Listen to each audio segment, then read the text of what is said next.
How does one get the attention of an audience like this? I can see that you're having a ball because I've had one and lost my voice already.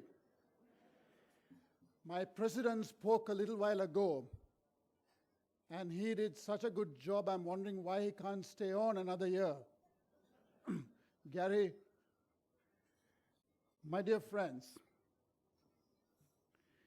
it's not often in the Rotary world that you have the president of Rotary International and the president-elect present in one room in any part of the world except at headquarters.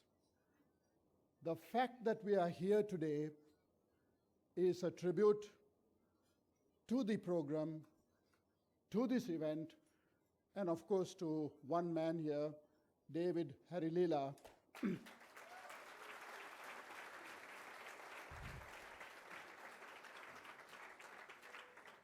That's what I thought.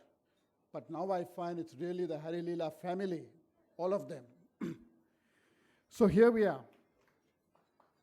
And in Rotary, we often speak about the power of doing things together, of achieving by leveraging in each other's resources and each other's strength.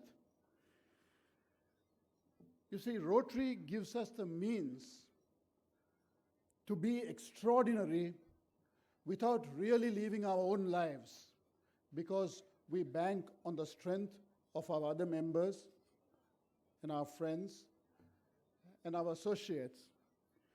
But tonight, we are moving away from that because we are here to recognize the power of one. The power of one, the power of an individual, the power of those who are dedicated to achieving extraordinary events by working themselves, by giving part of themselves. Tonight, we have the honor of deciding here one among equals, people chosen because they dedicated themselves not for a few hours,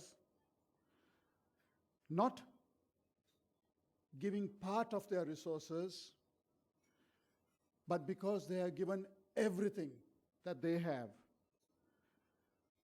These people that we are recognizing here today are chosen because they're given their life fully to those who needed that attention from them.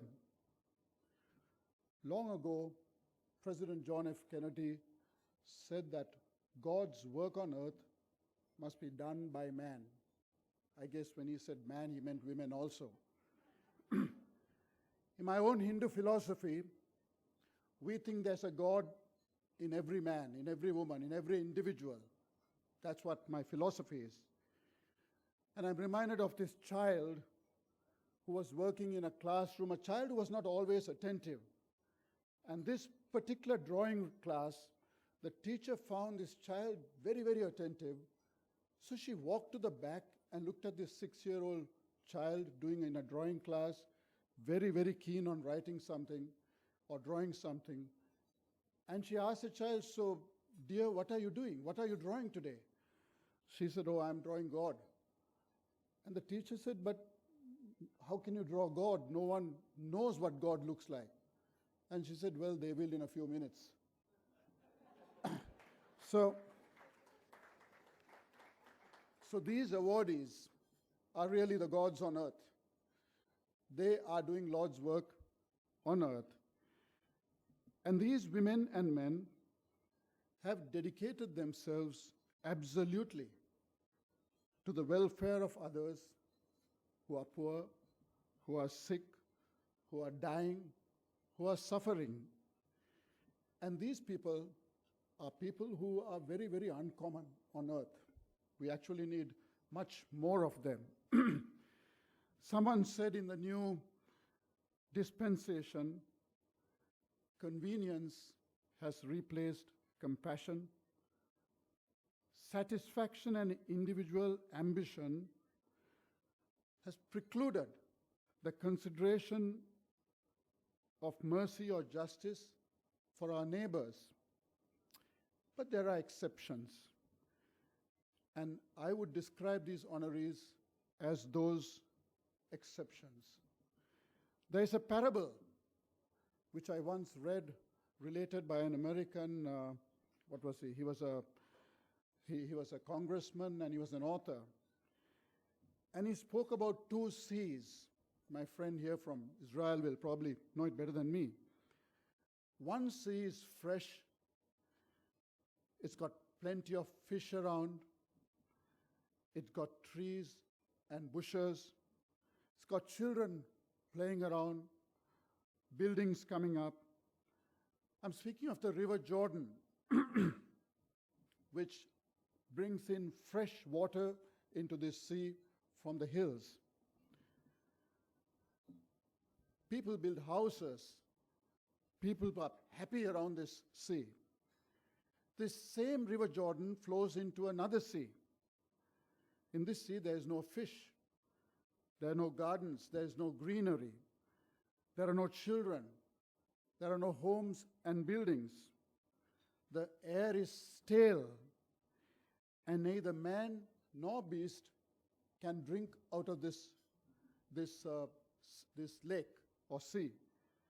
So what is the difference? What is the difference between the two? It's not the water, because the same River Jordan flows from the same hills.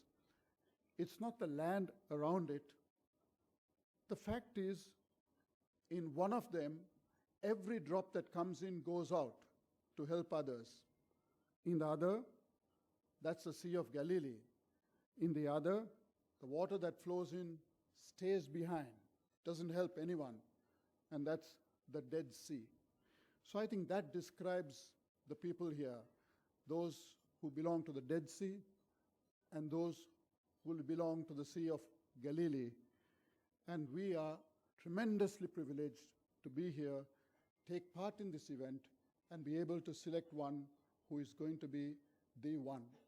It's my pleasure to be here, and I want to thank David for inviting me here, and I'm looking forward to see who the one is. Thank you.